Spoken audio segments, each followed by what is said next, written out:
Hello everyone, welcome back in this lecture. This is Yogesh Paras sir and today we are going to discuss विमीय विश्लेषण। आज हम discuss करने जा रहे हैं विमीय विश्लेषण, विमीय सूत्रों के बारे में। हमने लास्ट लेक्चर में आपको मात्रकों के बारे में और भौतिक राशियों के बारे में बता दिया था। दो प्रकार की राशियां बताई थी, एक तो मूल राशियां और एक व्युत्पन्न राशियां बताई थी। मूल राशियों के मात्रकों को मूल मात्रक कहा जाता है। तो वे जो मूल राशियां थी उनके जो मूल मात्रक हैं, कौन कौन सी मूल राशियां थी? मूल राशियां थी आपकी लंबाई, लंबाई का मात्रक जो था वो था मीटर।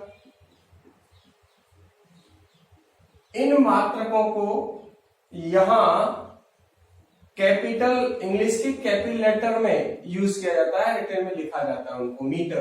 तो मीटर को लिखेंगे कैपिटल एल से, लेंथ है ये इसलिए कैपिटल एल। यहां पे समय, समय का होता है मात्रक है सेकंड, तो टाइम को टी से रिप्रेजेंट किया जाएगा।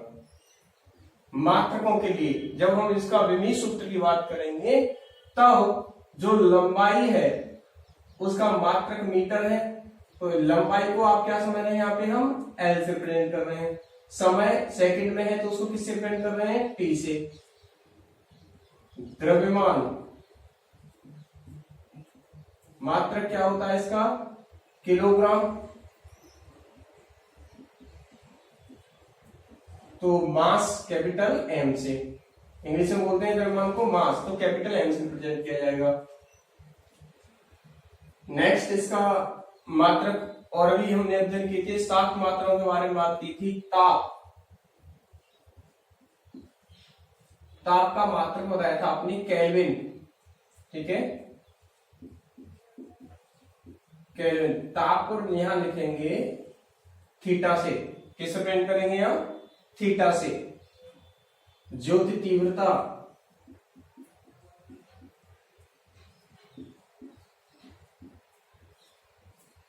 कैंडेला, इसका मात्रक था कैंडेला, इसको यहां लिखेंगे इस तरीके से सीडी से, कैंडेला। पदार्थ की मात्रा,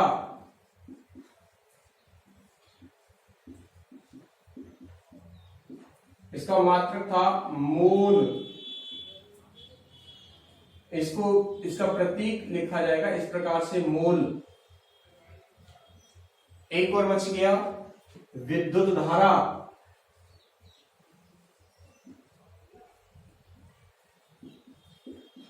एम्पियर, और इसको यहां इसका प्रतीक लिखेंगे क्या, कैपिटल ए। तो ये चीजें आपको पहले याद रखनी है। ये मूल राशियां हैं सारी की सारी। इन राशियों के मात्रक मूल मात्रक कहलाते हैं, लास्ट लेक्चर में डिस्कस किया था।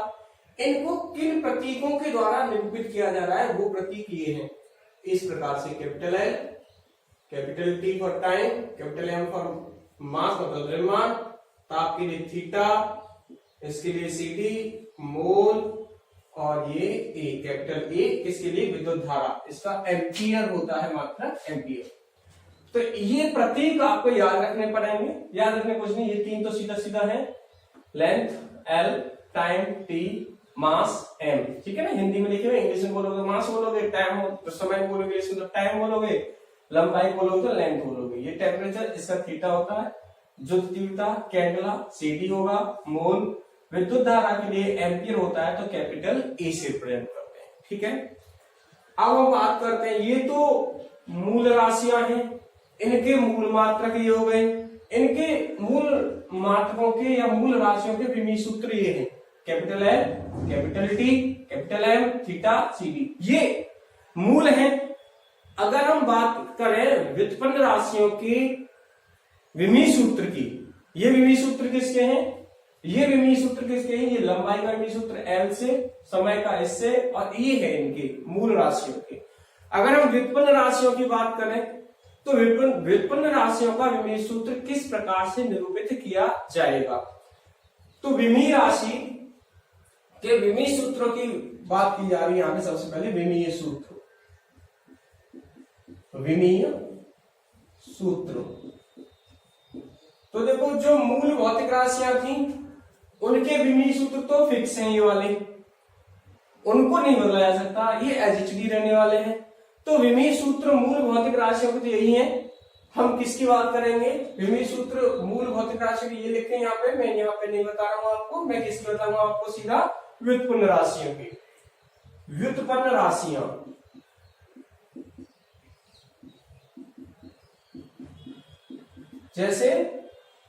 जैसे हो गया वेग, हो गया त्वरण, हो गया बल, हो गया, बहुत सारी, इनको छोड़कर के सारी कैसी हैं? व्युत्पन्न राशियां हैं। तो अब हम इनका विमीय सूत्र किस प्रकार से लिखेंगे वो देखें।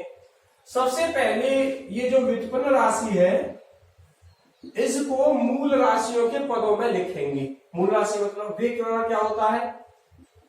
विस्थापन बटा समय, विस्थापन बटे समय। अब देखो विस्थापन मतलब एक तरीके से लंबाई हो गई है, और समय तो समय है ही। तो ये दोनों के दोनों, ये जो वेग था वो अब मूल राशियों के पदों में व्यक्त हो चुका है।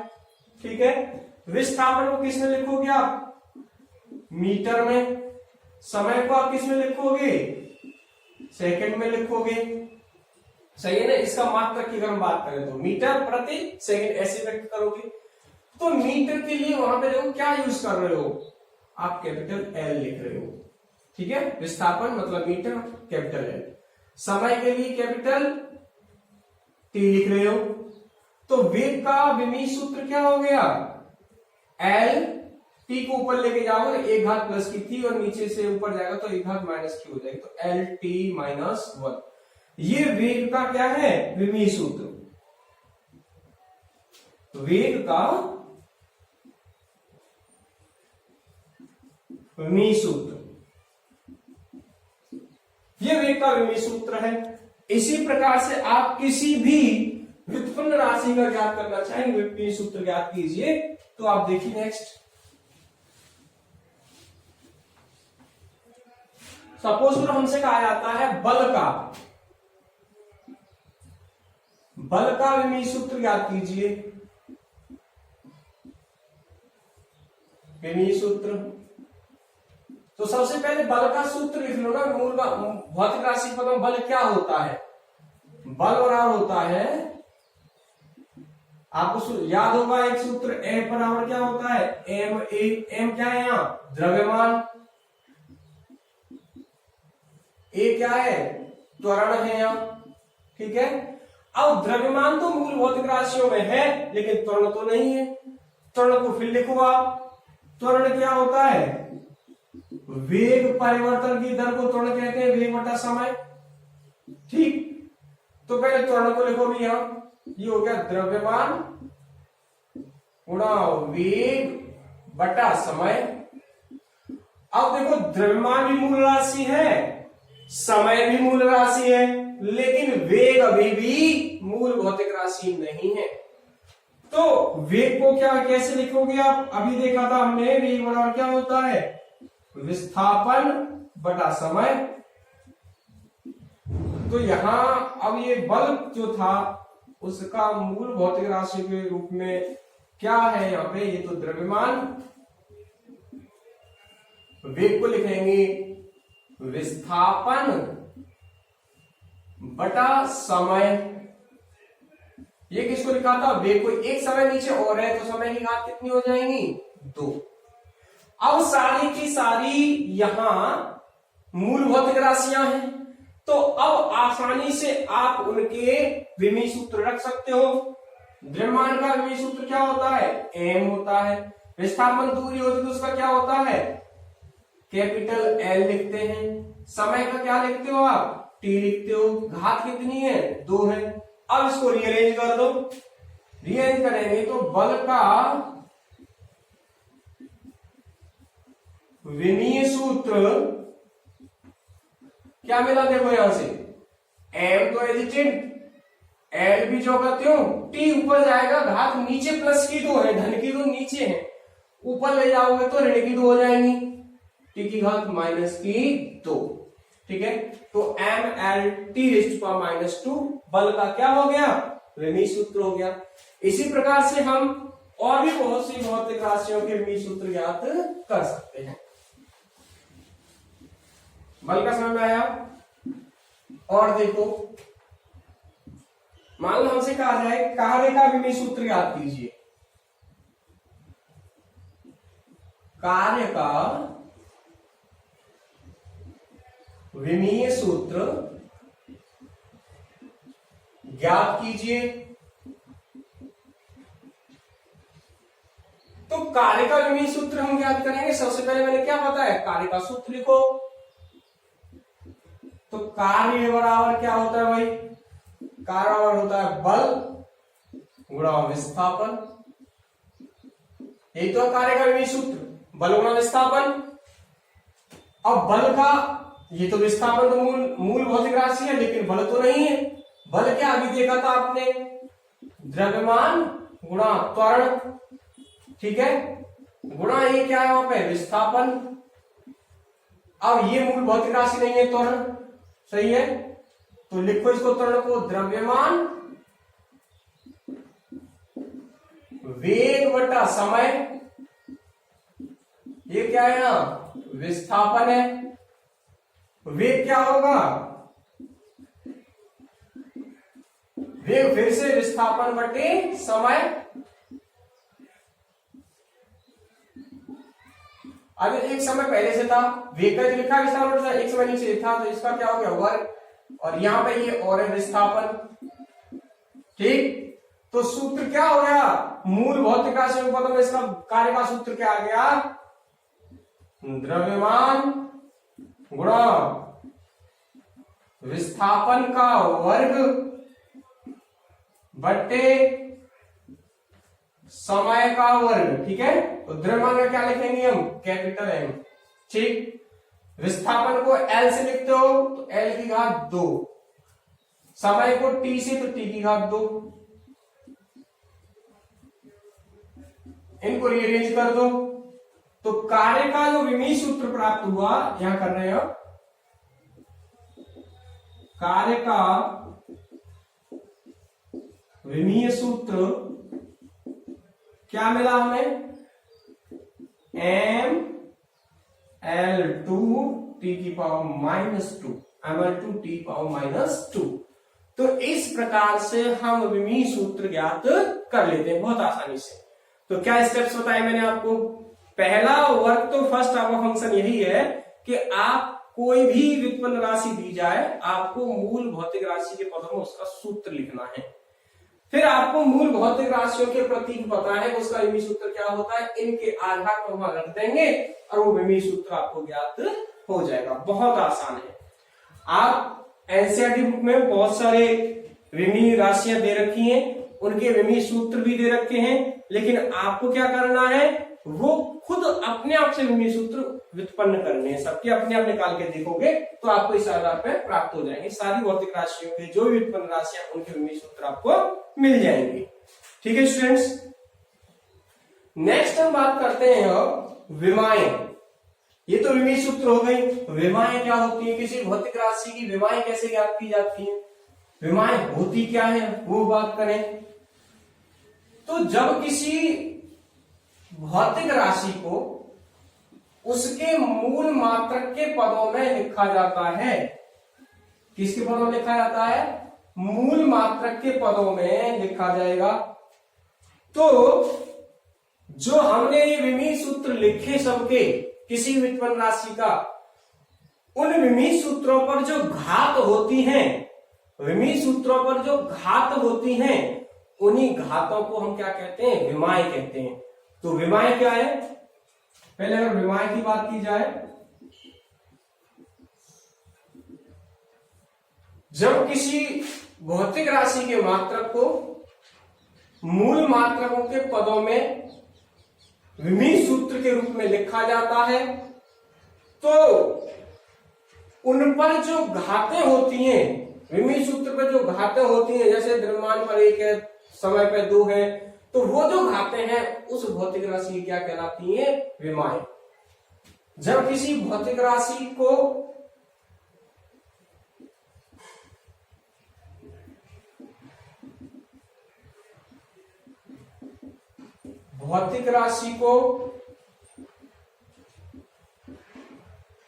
भौतिक राशि के मात्रक को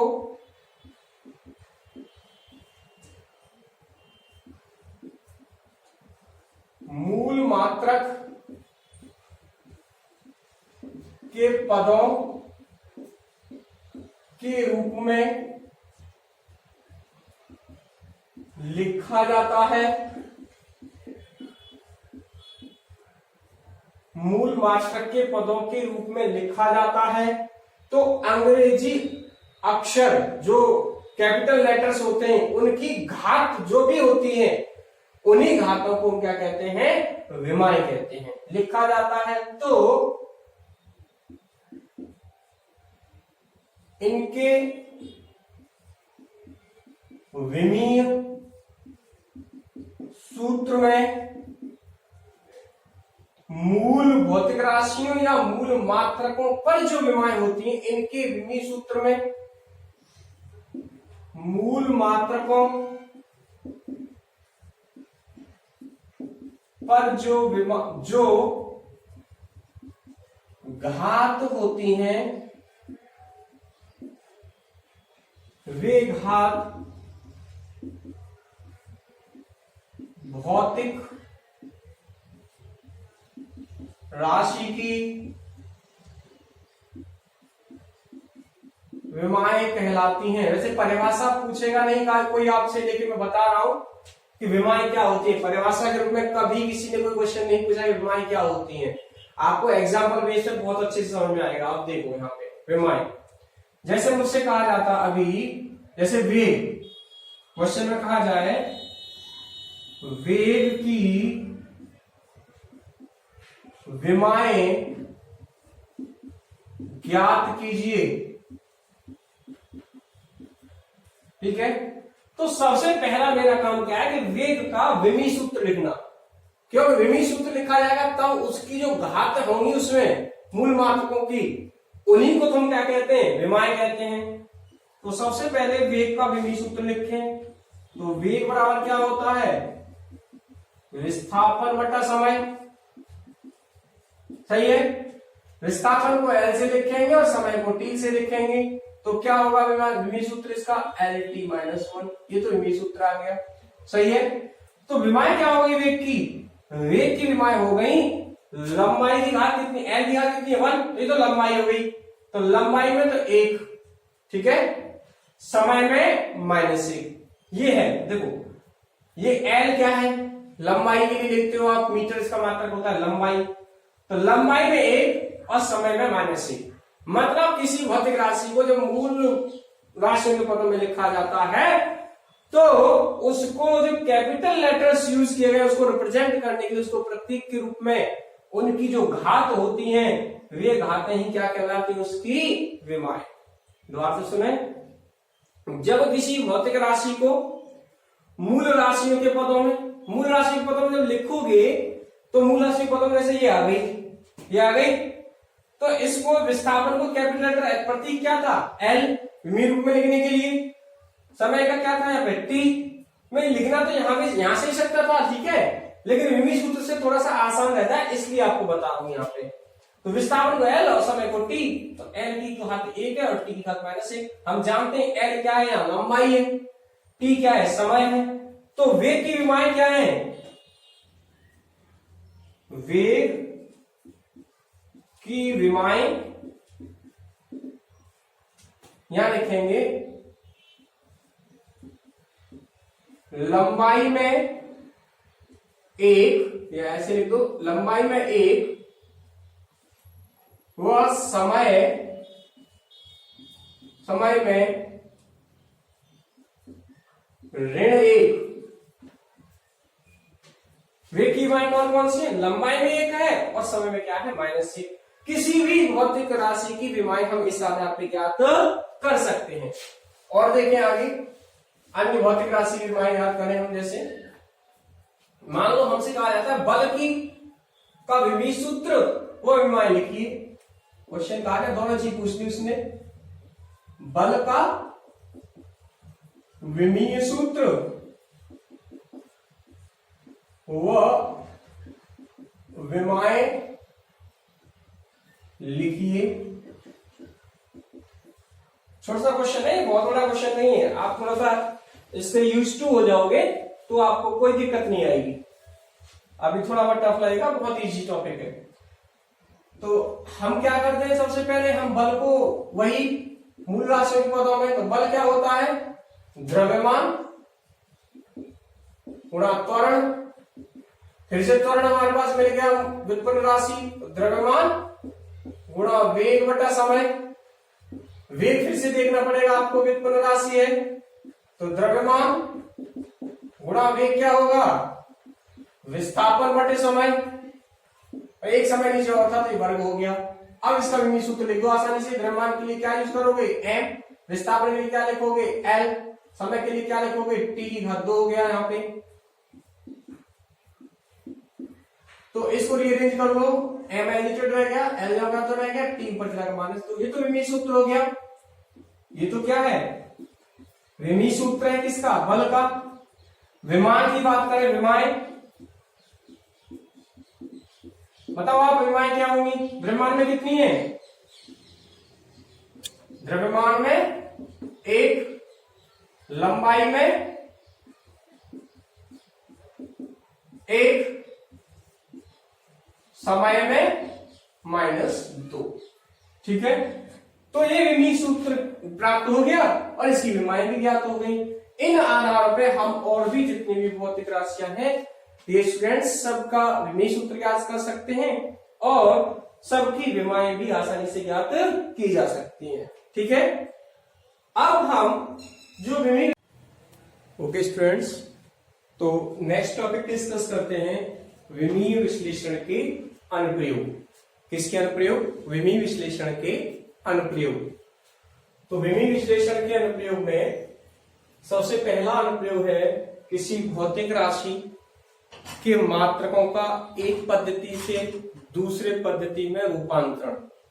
मतलब क्या कहने का अर्थ समझो, जैसे कार्य का मात्रक हम अगर एमकेएस पद्धति में बात करें तो अलग होता है, सीजीएस पद्धति में बात करें तो अलग होता है। साधारण सा अगर दूरी की बात करो आप, तो दूरी का एमकेएस पद्धति में मात्रक क्या है, मीटर, और उसको दूसरा सीजीएस में लिखोगे तो क्या लिखोगे, सेंटीमीटर। तो जो व्युत्पन्न राशियां हैं उनके मात्रकों का एक पद्धति से दूसरी पद्धति में रूपांतरण हम विमीय विधि के द्वारा आसानी से कर सकते हैं। जैसे देखें, फॉर एग्जाम्पल वेग का सीजीएस पद्धति में, वेग का सीजीएस पद्धति में मात्रक लिखिए।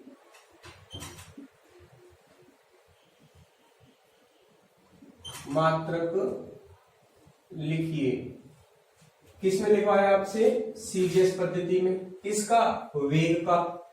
तो पहले वेग का विमीय सूत्र लिखिए आप। तो वेग का विमीय सूत्र क्या होगा,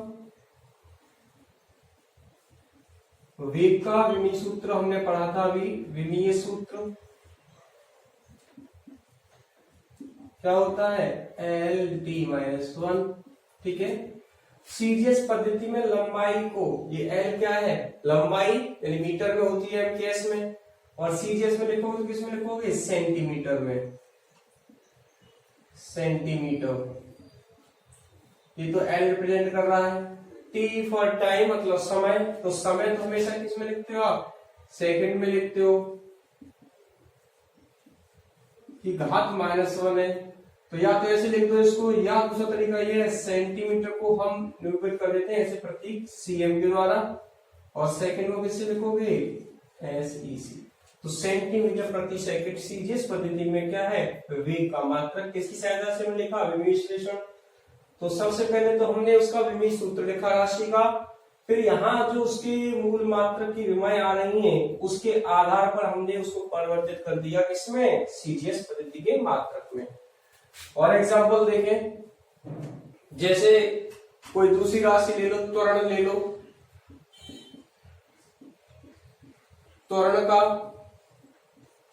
अब वो कहता है सीजीएस पद्धति मात्रक लिखिए, त्वरण का सीजीएस पद्धति में मात्रक लिखिए। ठीक है, तो सीजीएस पद्धति में मात्रक कैसे लिखेंगे, पहले तो आपको क्या करना है, त्वरण का विमीय सूत्र, तो त्वरण का विमीय सूत्र क्या होता है, LT-2, ये होता है त्वरण का वेग परिवर्तन की दर को क्या कहते हैं, त्वरण। एक समय की घात और ऋणात्मक हो जाएगी, बस अब यहां से लिख दोगे आसानी से।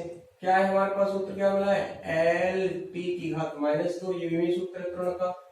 तो L को सीजीएस पद्धति में लिखना मतलब ये क्या है, लंबाई है। सीजीएस में कैसे लिखोगे, सेंटीमीटर में। समय को कैसे लिखोगे, सेकंड से। तो क्या मात्रक आ गया, सेंटीमीटर पर सेकंड स्क्वायर। तो त्वरण का सीजीएस पद्धति में मात्रक, त्वरण का सीजीएस पद्धति में मात्रक क्या हो गया, सेंटीमीटर प्रति सेकेंड स्क्वायर। समझ में आ रहा है ना, आसान है। हमने अभी पहले सीखा था विमीय सूत्र कैसे निकालते हैं, विमीय विश्लेषण से विमाएं क्या होती हैं। फिर उसके बाद हम क्या अध्ययन कर रहे हैं, विमीय विश्लेषण के अनुप्रयोग, जिसमें पहला अनुप्रयोग पढ़ाया आपने कि किसी भी जो भौतिक राशि है उसका किसी भी पद्धति मात्रक किस प्रकार लिखा जाता है, वो विमीय विधि से आसानी से लिखा जा सकता है। पहले उसका विमीय सूत्र लिख लो, फिर ये L किसको प्रेजेंट करता है, लंबाई को, जिसका M केस में तो मीटर होती है, सीजीएस में लिखेंगे लंबाई को सेंटीमीटर में लिखेंगे। समय तो सभी पद्धतियों में सेकंड में ही लिखा जाता है, अभी आपको दिखाया था मैंने वहां पे। तो इस प्रकार से ये पहला अनुप्रयोग आपने पढ़ा। अब अभी तो मात्रकों की बात की हमने, किसी भौतिक राशि के मात्रकों को एक पद्धति से दूसरी पद्धति में रूपांतरण करना। अब किसी भौतिक राशि को एक पद्धति से दूसरी पद्धति में लिखना हो, सही है ना, किसी भौतिक राशि का एक पद्धति से दूसरी पद्धति में, मतलब अभी तो केवल मात्रक को बताया इस प्रकार से। मतलब मैं ये कहना चाह रहा हूं, कोई भौतिक राशि मान लो वेग ही है, वेग को किसी ने कहा M के में बोल दिया मीटर प्रति सेकेंड, मतलब उसने कहा 1 मीटर प्रति सेकेंड। ठीक है, अब दूसरा बंदा यही चीज कह रहा है कि 100 मीटर प्रति सेकेंड। तो 1 मीटर में 100 सेंटीमीटर होते हैं, तो 1 मीटर प्रति सेकेंड और 100 सेंटीमीटर प्रति सेकेंड दोनों चीज बराबर हैं। ध्यान दें, दूसरा अनुप्रयोग की बात कर रहे हैं, किसी भौतिक राशि का एक पद्धति से दूसरे पद्धति में रूपांतरण। फॉर एग्जाम्पल बात करो, समझो यहां से, जैसे द्रव्यमान की बात करो। द्रव्यमान एक भौतिक राशि है और मूल भौतिक राशि है, पता है आपको। मैंने कहा 1 किलोग्राम, ठीक है। दूसरा बंदा अगर कहता है यही चीज 1000 ग्राम, एक ने बोला 1 किलोग्राम, एक ने बोला 1000 ग्राम, तो ये बताओ मुझे कि ये दोनों चीजें बराबर हैं या अलग अलग है? बराबर है, बस मात्रक उसका बदल गया और यहाँ अंकित मान बदल गया, लेकिन ये 1 किलोग्राम 1000 ग्राम के बराबर होता है, ये तुम्हें पता है। तो मतलब मात्रा नहीं बदली, मात्रा तो बेसिकली वही रही, सही है ना। चाहे तो मैं 1 किलोग्राम कह देता, चाहे मैं उससे 1000 ग्राम कह देता, तो बात दोनों क्या है, बराबर है। मतलब जो भौतिक राशि मांगी गई है किसी शॉपकीपर से, किसी दुकानदार से, आप किसी को आप दे रहे हो, तो मान तो बराबर है, लेकिन कहने का तरीका अलग है। उसने तो उस चीज को एमकेएस पद्धति में बोल दिया है, आपने उसको सीजीएस पद्धति में कह दिया है, बस। तो हम क्या सीख रहे हैं, यहां से हम सीख रहे हैं किसी भौतिक राशि का एक पद्धति से दूसरी पद्धति में रूपांतरण किस प्रकार विमी विधि के द्वारा किया जाता है। तो देखो यहां से क्या मिल रहा है कि ये 1 किलोग्राम किसके बराबर था, 1000 ग्राम। बस पद्धति तो बदल गई, यहां तो ये एमकेएस है और यहां ये किसमें है, सीजीएस में है। ठीक है, तो पद्धति अलग अलग है लेकिन आंकिक मान तो बराबर है यहां से। तो मतलब क्या है, देखो आंकिक मान और मात्रक का गुणनफल दोनों का क्या है, समान है। मतलब हम इधर देखें, यहां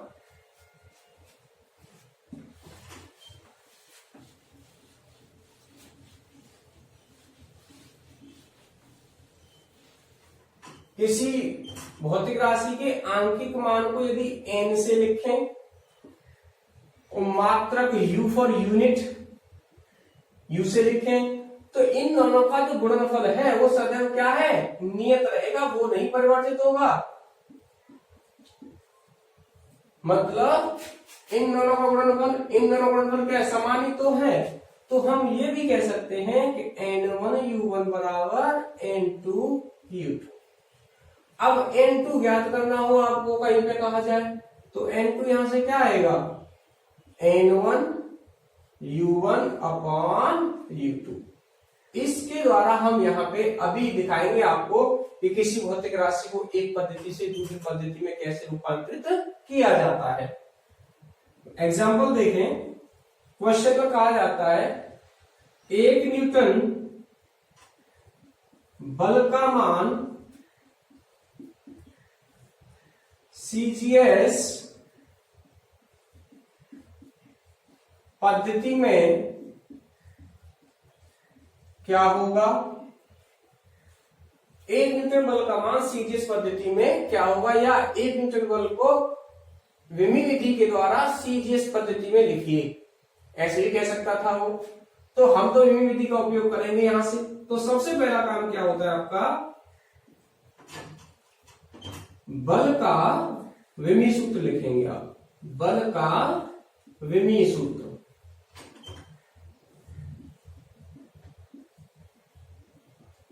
बल का विमी सूत्र क्या होता है, mL(T⁻²).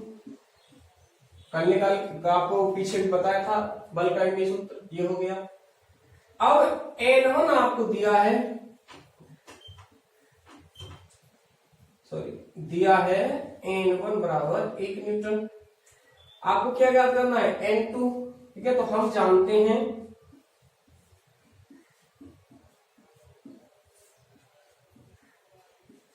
N2 बराबर N1u1/u2। ठीक है, अब देखना यहां पे N2 बराबर N1 तो 1 गुना, अब देखो U1 इस पद्धति में मात्रक है, ये एमकेएस पद्धति और ऐसे पद्धति लगभग समान होती है। ठीक है, तो U1 एमकेएस पद्धति में द्रव्यमान को कैसे में कहते हो आप, किलोग्राम में। लंबाई को किसमें कहते हो आप, मीटर में। और समय को किसमें कहते हो, सेकंड में। तो सेकंड की घात -2, बाकी घात तो एक है। अब U2 किसमें, सीजीएस पद्धति में। सीजीएस पद्धति में द्रव्यमान को किससे लिखते हो आप, ग्राम में। दूरी को किसमें लिखते हो, सेंटीमीटर में। और समय को तो हमेशा किसमें लिखा जाता है, सेकंड में लिखा जाता है। सही है। अब देखना इसको कैसे रूपांतरित करेंगे।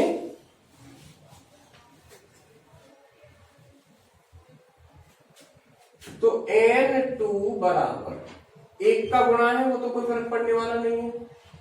अब तो 1 किलोग्राम को पहले सीजीएस पद्धति में बताओ कितना होता है किलोग्राम, 1000 ग्राम हो गया। ठीक है, बटे 1, वो 1 है वहां पे ग्राम। ठीक है, दूसरा ऊपर मीटर नीचे सेंटीमीटर, तो मीटर को सेंटीमीटर बदलो। 1 मीटर में कितने सेंटीमीटर, 100 सेंटीमीटर। ठीक है, सेंटीमीटर हो गया इसके साथ, बटे 1। समय तो दोनों में सेकंड में ही रहेगा, कोई दिक्कत नहीं हो। तो गुणा कर लो पहले आप, 1000 गुणा 100, ये ग्राम सेंटीमीटर सेकंड स्क्वायर, -2। तो ये हो गया 10 की घात 1 2 3 4 5, या तो ऐसे लिखो इसको ग्राम सेंटीमीटर प्रति सेकंड स्क्वायर। और इसका सीजीएस पद्धति में बल का एक छोटा सा मात्रक और है जिसे हम कहते हैं डाइन। क्या कहते हैं? डाइन। तो देखो N2 का मान कितना आ गया? 10 की घात 5 डाइन। आपका ये भी आंसर सही है, करेक्ट है, ठीक है ना। आपको ये भी ध्यान रखना है कि सीजीएस पद्धति में बल का मात्रक क्या होता है? डाइन। ये सीजीएस पद्धति में बल का क्या है? मात्रक है ये बल का। तो समझ में आया? तो अभी मैंने 1 न्यूटन बल का मान लेकर के दिखाया आपको। 1 न्यूटन कितना आया? 10 की घात 5 डाइन के बराबर। स्पष्ट है बात?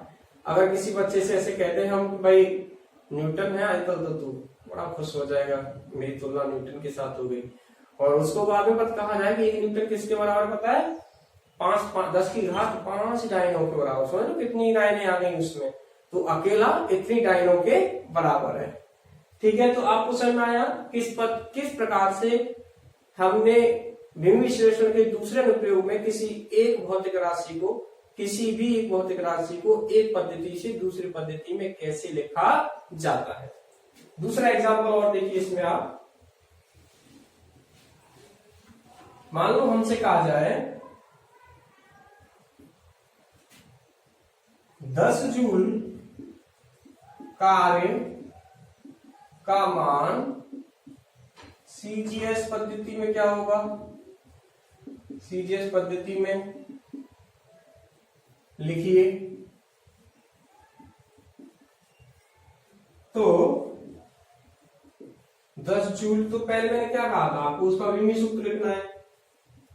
तो कार्य का विमीय सूत्र क्या होगा? ml/2 ये कार्य का विमीय सूत्र है। अब आप जानते हो यहां से N2 बराबर क्या होगा? N1 U1/U2। ठीक है, तो N2 बराबर N1 कितना है? 10 गुणा U1। अब M केस में द्रव्यमान किसमें लिखोगे आप? किलोग्राम। ये किसमें? ग्राम। दूसरा L मीटर में, और ये सेंटीमीटर घात 2। समय तो सेकंड है, यहाँ भी सेकंड, घात -2। ठीक है, तो N2 बराबर 10 गुना ये 1 किलोग्राम में 1000 ग्राम मीटर 100 सेंटीमीटर हो गया, घात 2 है, और ये सेकंड रह गया। अब इनको रीअरेंज कर दो एक बार।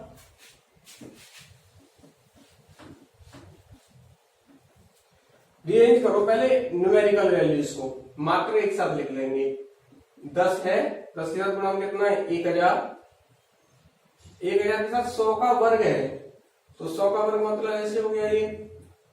अब देखो मात्र ग्राम सेंटीमीटर स्क्वायर और प्रति सेकंड स्क्वायर। तो ग्राम सेंटीमीटर स्क्वायर प्रति सेकंड स्क्वायर कितना हो गया? 1 2 4 3 7 1 8, 10 की घात 8 ग्राम सेंटीमीटर स्क्वायर प्रति सेकंड स्क्वायर। इसका सीजीएस पद्धति में एक कॉमन नाम है अर्ग। क्या नाम है? अर्ग। तो N2 बराबर आ गया 10 की घात 8 अर्ग के बराबर। मतलब जो 10 जूल एमकेएस पद्धति में, ऐसे पद्धति में जो था, उसका मान सीजीएस पद्धति में कितना है? 10 की घात 8 अर्ग। तो कोई एक चीज कहे 10 जूल कहे या 10 की घात 8 अर्ग कहे, तो दोनों के मान क्या है? समान है। दोनों के मान क्या है? बराबर है। तो 2 अनुप्रयोग सीखे हमने। तीसरा अनुप्रयोग है विमीय विधि से किसी समीकरण के सत्य होने की जांच करना। केवल वो विमीय रूप से सत्य है समीकरण, ठीक है, विमीय रूप से किसी समीकरण की सत्यता की जांच करना। तो तीसरा अनुप्रयोग बात करते हैं यहां।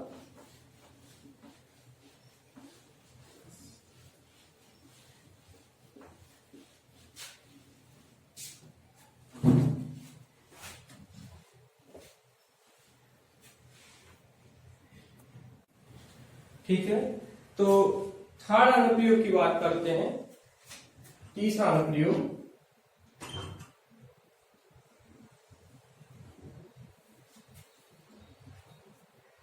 किसी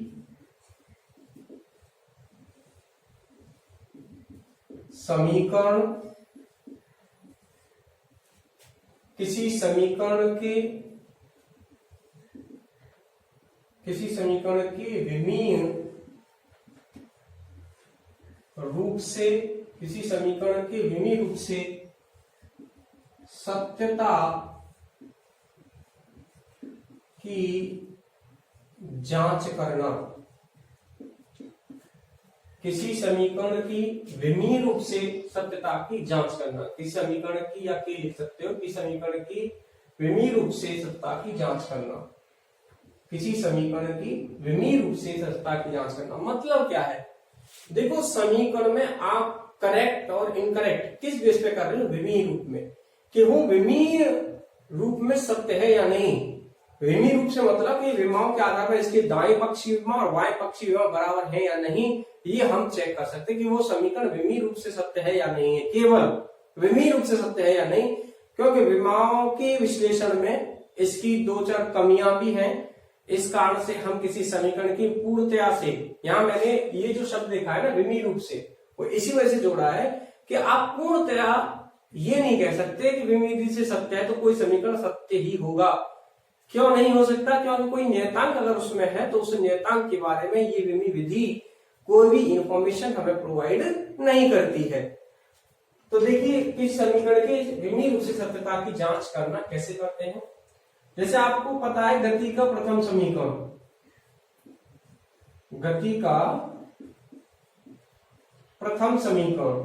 प्रथम समीकरण की विमीय रूप से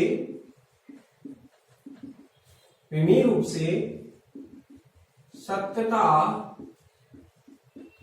की जांच करना, ये समीकरण विमीय रूप से सत्य है या असत्य है। गति का प्रथम समीकरण की विमीय रूप से सत्यता की जांच कीजिए। तो ये एग्जांपल है ना।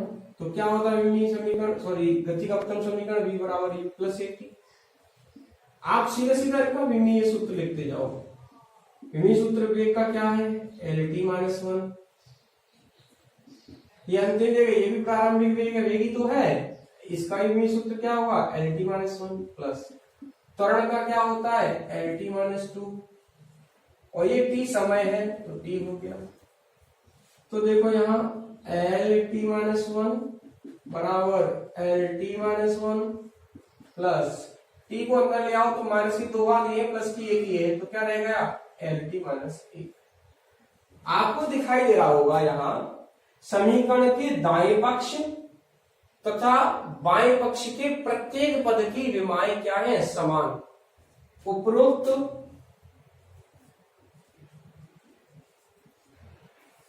समीकरण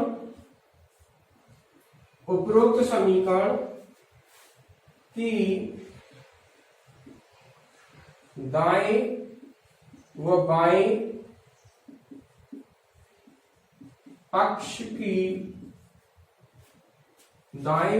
पक्ष की विमाएं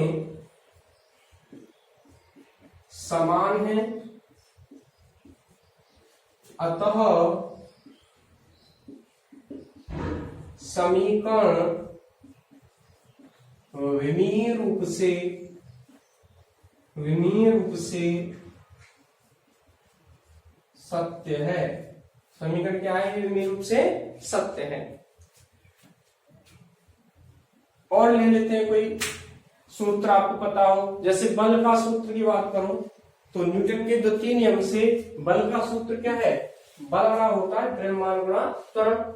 अगर हम इसकी जांच करें कि क्या यह समीकरण या ये जो सूत्र है वो विमीय रूप से सत्य है या असत्य, चेक कर लेते हैं। तो F बराबर क्या होता है?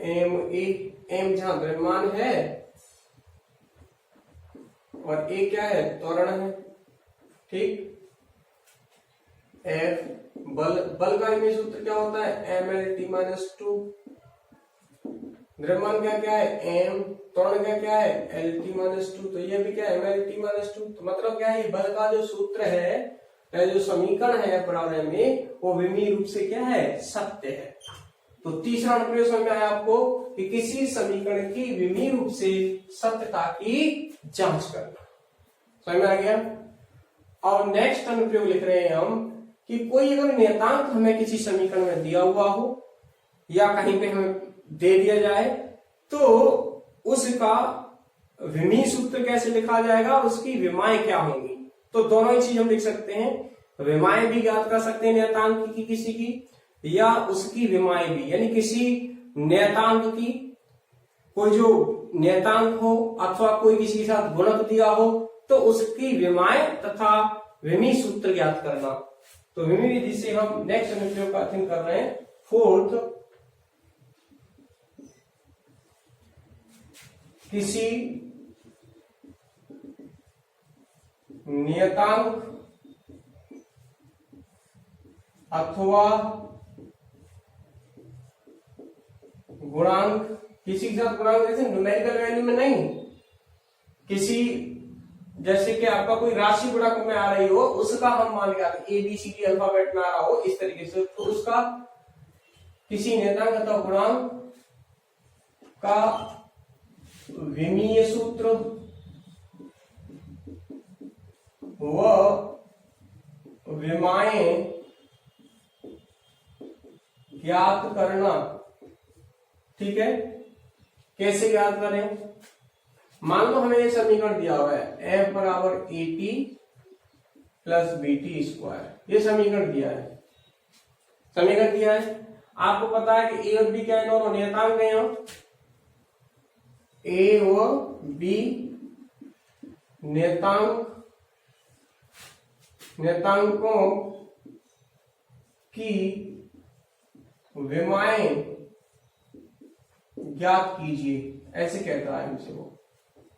ठीक है, तो बल का विमीय सूत्र सबसे आसान तरीका यही है, विमीय सूत्र लिखना है हमें सब में। यहाँ बल का विमीय सूत्र लिखेंगे ऐसे, इस समीकरण F बराबर AT प्लस BT स्क्वायर, बल का अभी देखा था MLT-2, अब तो यूज टू हो गए हो MLT-2, ए लिख दिया, स्मॉल टी का तो पता है आपको कैपिटल टी होगा, प्लस B और ये टी की घात 2 हो गई। ठीक है, तो प्रिंसिपल ऑफ होमोजेनिटी, जो हमारे प्रिंसिपल ऑफ होमोजेनिटी वो ये कहता है कि प्रत्येक पद के बाएं पक्ष तथा दाहिने पक्ष की विमाएं क्या होनी चाहिए, समान होनी चाहिए। ठीक है, तो सातत्य समीकरण से, सातत्य समीकरण भी कह सकते हैं हम यहाँ, या ऐसे कह दो, प्रिंसिपल ऑफ होमोजेनिटी से प्रत्येक दाएं व बाएं पक्ष की विमाएं समान होनी चाहिए। यदि ये समीकरण, ये वाला समीकरण यहां पर दिया है, ये विमीय रूप से सत्य है, क्या है विमीय रूप से सत्य, ये देगा आपको कि ये समीकरण यदि विमीय रूप से सत्य है तो यहां नियतांक A व B की विमाएं ज्ञात कीजिए। तो अब यहां देखो, मतलब इस पद की विमाएं इसके बराबर होनी चाहिए, इस पद की विमाएं भी इसके बराबर होनी चाहिए। ठीक है, तो देखो वहां से मतलब ये है कि MLT की घात -2 बराबर होना चाहिए AT, तो A बराबर क्या होना चाहिए MLT की घात -2 बाई T। तो एक का विमीय सूत्र तो क्या आ गया MLT की घात -3, तो A की विमाएं क्या आ गई, सॉरी A की विमाएं बताओ, कल बताया था, द्रव्यमान में कितनी है 1, लंबाई में कितनी है 1, समय में कितनी है -3। ऐसे B की पूछ ले तो B की क्या है, तो B की भी लिख सकते हो, आप विमीय सूत्र भी लिख सकते हो और विमाएं भी याद कर सकते हो। देखो B टी की घात 2 बराबर ये होना चाहिए एम एल टी की घात -2। बी बराबर क्या होना चाहिए M L T -2 upon T की घात 2। तो बी बराबर क्या आ गया एम एल टी की घात -4। मतलब ये तो विमीय सूत्र हो गया इसका बी का। तो बी की विमाएं क्या हो गई, बी की विमाएं द्रव्यमान, लंबाई और ये क्या है समय। द्रव्यमान में कितनी है 1, लंबाई में कितनी है 1, समय में कितनी है -4। तो ये विमीय सूत्र भी दिखा सकता है और हम किसी की विमाएं भी ज्ञात कर सकते हैं। जैसे समीकरण ले लो आप, कोई दिया जैसे 1/μ0 की विमाएं, ये टर्म दी नेतांक की विमाएं लिखिए। बच्चा क्वेश्चन है ये आईआईटी में पूछा गया है, विमाएं लिखिए। ये एक्चुअल में क्या होता है, ये होता है प्रकाश की चाल c बराबर होता है 1/√μ0ε0। इसका वर्ग कर दो, c वर्ग बराबर हो गया 1/μ0ε0 प्रकाश की चाल। ठीक है, तो c का स्क्वायर है ये। ठीक है, तो मतलब 1/μ0ε0 बराबर हो गया c स्क्वायर, मतलब चाल का वर्ग। इनका विमीय सूत्र चाल का क्या होता है, चाल का विमीय सूत्र होता है LT-1 वेग और चाल। विमीय सूत्र तो बराबर होते दोनों के, है एक सदिश राशि और एक अदिश राशि है, लेकिन विमीय रूप में वो दोनों समान होते हैं। इसका क्या है वर्ग, तो क्या हो गया L2 t की घात -2। ये तो विमीय सूत्र हो गया इसका। विमाएं क्या हो गई, देखो विमाएं जब लिखेंगे तो हम तीनों में लिखेंगे, द्रव्यमान, लंबाई और समय। अब आप कहोगे सर यहाँ द्रव्यमान तो है ही नहीं है तो क्या दिक्कत है, आप m की घात 0 तो लिख सकते हो ना, किसी घात 0 1 के बराबर हो जाए, 1 का जाए गुणा करो चाहे भाग करो, तो द्रव्यमान कितना है 0, लंबाई कितनी है 2, समय कितनी है -।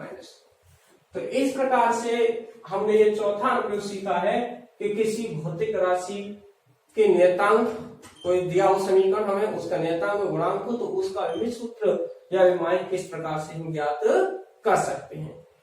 अब नेक्स्ट एक अनुप्रयोग सीखेंगे, वो लास्ट है ये, कि कोई भौतिक राशि यदि 3 राशियों पर निर्भर करती हो तो हम उसका व्यंजक ज्ञात कर सकते हैं कि उसका सूत्र क्या होगा। जैसे अभिकेंद्री बल, किसी कण पर कार्यरत अभिकेंद्री बल 3 राशियों में निर्भर करता है। मान लो उसने कहा द्रव्यमान पे, वेग पर और वृत्ताकार की त्रिज्या पर। तो इसके अभिकेंद्री बल का सूत्र व्युत्पन्न कीजिए। तो इसकी सहायता से विमीय विश्लेषण के अनुप्रयोग में हम ये कर सकते हैं।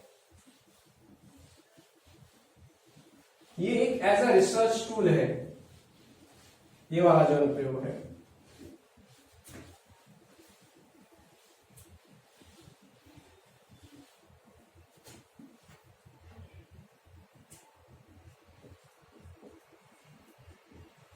विमीय विधि से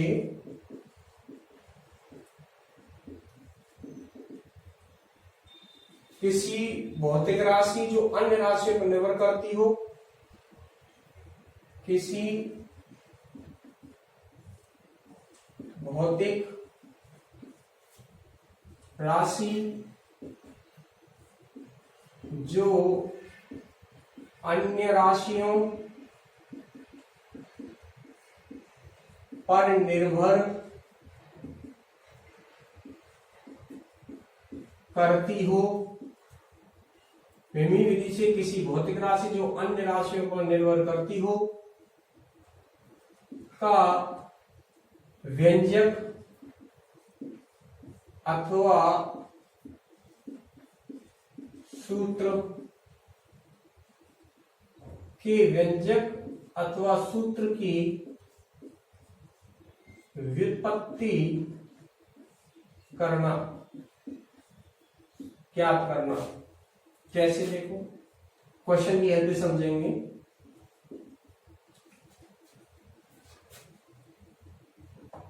आर त्रिज्या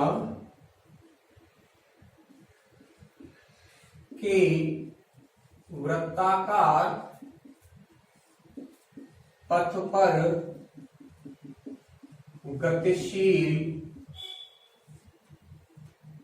कण, 8 त्रिज्या के वृत्ताकार पथ पर गतिशील कण पर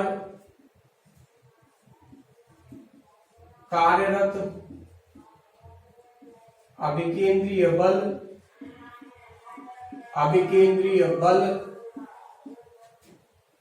उसके द्रव्यमान वेग तथा त्रिज्या पर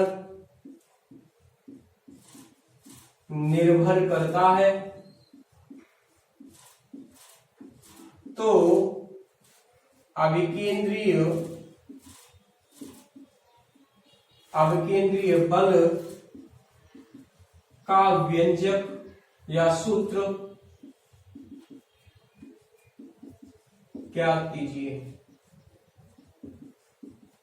ठीक है, तो बल है, ठीक है, किस किस पे निर्भर कर रहा है, द्रव्यमान वेग और त्वरण, द्रव्यमान वेग और त्रिज्या, द्रव्यमान वेग और त्रिज्या को लिख लेते हैं आर से। ठीक है, अब इन पे घातें भी लगा देते हैं, यहां ए बी और यहां सी। तो यहां से ए बराबर के एन की घात, ये कोई नेतांक ले लिया के, ठीक है, ए बी की घात बी आर की घात सी, ऐसे लेंगे। एबीसी विमाएं लिखी है हमने यहाँ ए बी सी। अब हमारा उद्देश्य क्या है कि सबके विमीय सूत्र लिखो। तो नियतांक की विमा हमेशा क्या होती है, विमीय सूत्र शून्य। ठीक है, तो बल का विमीय सूत्र क्या है, बल का विमीय सूत्र होता है M L T minus 2। M द्रव्यमान है तो एम होगा, वेग एल टी माइनस 1 होगा, त्रिज्या आर है तो लंबाई होगी एक तरीके से एल होगा। तो इनका विमीय सूत्र लिख लो, यहां से सबके बराबर लिख दो, एम एल टी माइनस 2, द्रव्यमान एम, ए वेग एल टी माइनस 1, डी त्रिज्या आर, आर की एल, सी। थोड़ा उनको एल एल को एक जगह कर दो, टी डी जितने भी है ना एक जगह कर लो एक जैसा को। यहाँ पे M L T minus T जगह ये सारी, एम तो अकेला ही देखो कहीं है नहीं तो ए हो गया, एल दो जगह देखो, एक घात तो बी और एक घात सी है एल की, तो एल की घात कुल कितनी हो गई, बी प्लस सी, टी की घात कितनी है माइनस बी। सही है। आओ यहां सबकी विमाओं की तुलना करेंगे, बाएं पक्ष का दाहिने पक्ष, दाहिने व बाएं पक्ष की विमाओं की तुलना करते हैं। पहले तुलना करने पर, तुलना करो साहब, तो देखो m की करोगे सबसे पहले, तो m से यहां करोगे तो देखो m ये है और m की घात a वहां पर है, तो a बराबर क्या मिल गया हमको 1, पहले द्रव्यमान की कर लिया हमने। लंबाई कर लो, यहाँ l है और वहां l की घात b प्लस c है, तो b प्लस सी बराबर 1 मिल गया। t की करोगे तो माइनस b डायरेक्ट लिख रहा, माइनस b बराबर माइनस 2 मिलेगा, तो b लिख दूं क्या, माइनस 2 बराबर t की घात माइनस b, माइनस बी बराबर माइनस 2, बी बराबर कितना मिल गया 2, यहाँ से सी कितना मिल जाएगा, यहाँ से इस तरीके से सी मिल जाएगा माइनस का 1। सही है, ए बी सी मिल गए। हमने ये जो समीकरण लिखा था इसमें ए बी सी के मान रखो, इसमें ऊपर वाले में समीकरण 1 में ए बी व सी के पर मान रखो, तो यहां से क्या मिला, एफ समानुपाती हो गया, एम की घात ए है तो ये तो 1, वी की घात बी, बी कितना है 2, आर सी कितना माइनस 1। तो मैं यहां लिख रहा हूं, इसको हम क्या लिख सकते हैं, M B square by R, ये तो हो गया। अच्छा ये नियतांक जो के आया है इसके बारे में कोई हमें यहां से परिभाषा या कोई जानकारी नहीं मिलती, हम इसको ऐसे लिख सकते हैं k/r। इस प्रकार से विधि विधि से हम किसी भी व्यंजक, किसी भी सूत्र की व्युत्पत्ति कर सकते हैं। और कोई आप देखना चाहते हो एग्जाम्पल तो देखें, ये हो गया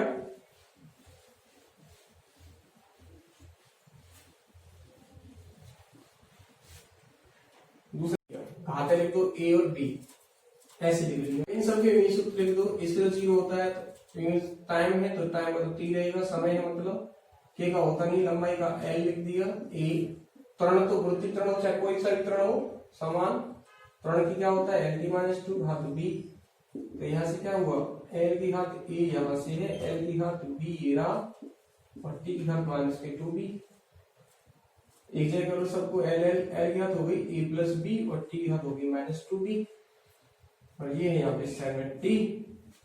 तो विमाओं की तुलना कर देंगे, ठीक है हम यहाँ पे नेक्स्ट स्टेप में क्या करेंगे, दोनों पक्षों की विमाओं की तुलना।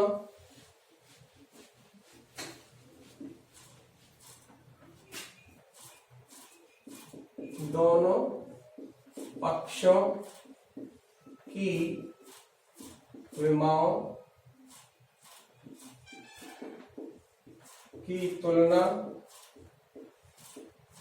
करने पर, दोनों पक्षों की विमाओं की तुलना करने पर, तो विमाओं की तुलना कीजिए आप। तो विमाओं की तुलना करेंगे तो हमें a प्लस b बराबर क्या मिल रहा है 0, क्योंकि l उधर तो है ही नहीं, l का क्या है 0, इधर है -2b तो t कितनी हुआ 1, तो b बराबर क्या हो गया -1/2, तो b बराबर -1/2 तो a बराबर क्या होगा 1/2 प्लस 1। इन सबको समीकरण एक डाला था उसमें रख दीजिए। समीकरण 1 में a व b के मान रखने पर, a व b के मान रखो, तो मान रखेंगे आप तो t बराबर k l की घात a कितना है 1/2, g घात -1/2। तो क्या हम इसको ऐसे लिख सकते हैं k √l और ये नीचे पहुंच जाएगा √g, तो मतलब t बराबर k √l/g। हमें पता है कि t बराबर होता है 2π√l/g। हमें ये नियतांक नहीं मिला, जो विमीय विधि हमें बताती नहीं कि नियतांक का मान क्या होगा, हमें केवल इतना ज्ञात हुआ यहाँ से। तो आज हमने क्या पढ़ा, हमने विमीय विश्लेषण पढ़ा, विमीय सूत्र किस प्रकार से ज्ञात किए जाते हैं, विमाएं क्या होती हैं, विमीय व्यंजकों से, जैसे कोई भी भौतिक राशि दी हुई है तो उसके विमीय सूत्र कैसे लिखेंगे, सारी चीजें हमने सीखी यहाँ पे। फिर हमने विमीय विश्लेषणों के अनुप्रयोग सीखे, 5 अनुप्रयोग सीखे। इन 5 अनुप्रयोगों में आपने पहले किसी एक पद्धति मात्रक लिखना सीखा, फिर दूसरे में आपने किसी एक भौतिक राशि को दूसरी भौतिक राशि, किसी एक भौतिक राशि को एक पद्धति से दूसरी पद्धति में लिखना सीखा, फिर आपने समीकरण की विमीय रूप से सत्यता की जांच सीखी, फिर आपने किसी एक नियतांक की विमाएं या विमीय सूत्र कैसे लिखा जाता है वो सीखा, और लास्ट में आपने सीखा कि किसी व्यंजक को किस प्रकार ज्ञात किया जाता है, यानी कोई भौतिक राशि अन्य भौतिक राशि पर ज्ञात निर्भर कर रही हो तो उनका व्यंजक या उनका सूत्र किस प्रकार से ज्ञात किया जा सकता है। Okay students, so all the best, enjoy the lecture, have a nice day.